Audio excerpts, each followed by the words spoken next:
আধাৰ card থকা লোকসকলৰ বাবে এটা ডাঙৰ খবৰ। যিসকলৰ আধাৰ কাৰ্ড আছে তেওঁলোকে লাভ কৰক 50,000কৈ টকা। যিসকলৰ আধাৰ কাৰ্ড আছে তেওঁলোকৰ বাবে এটা ডাঙৰ খবৰ। আজিই আপোনালোকে আধাৰ কাৰ্ডৰ জৰিয়তে লাভ কৰক 50,000কৈ টকা। হিমন্ত চৰকাৰে আৰম্ভ কৰিছে এটা নতুন আঁচনি।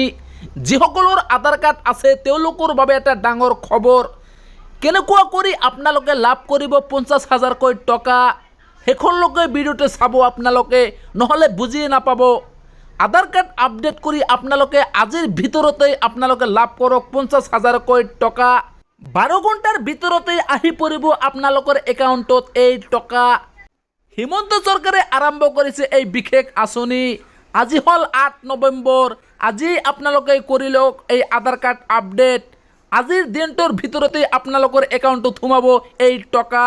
আৰু এই টকা সোমোৱালৈকে বেছি সময় নালাগে, 3 থেকে 4 ঘণ্টাৰ ভিতৰতেই সোমাব আপোনালোকৰ একাউণ্টত এই টকা। আধাৰ কাৰ্ড থকা লোকসকলৰ বাবে এটা জৰুৰী খবৰ। এইবাৰ আধাৰ গ্ৰাহকে লাভ কৰিব 50,000কৈ টকা। আৰু এই টকা পাবলৈ হ'লে কি কি কৰিব লাগিব সেইটো আপোনালোকে চাই থাকক।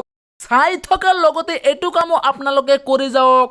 প্ৰথমে এটা কম্পিউটাৰৰ দোকানত যাওক আৰু তাৰ পৰা এটা ফৰ্ম কিনি লওক। ফৰ্মটো ফিল আপ কৰি আপোনালোকে ছাবমিট কৰি দিয়ক।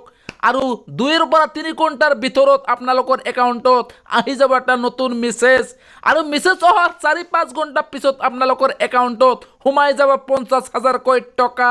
হিমন্ত চৰকাৰে আধাৰ গ্ৰাহকৰ বাবে দিছে এটা বিশেষ অফাৰ। যিসকলৰ আধাৰ কাৰ্ড আছে তেওঁলোকৰ বাবে এই অফাৰ। আধাৰ কাৰ্ড থকা লোকসকলে আজি লাভ কৰক 50,000কৈ টকা।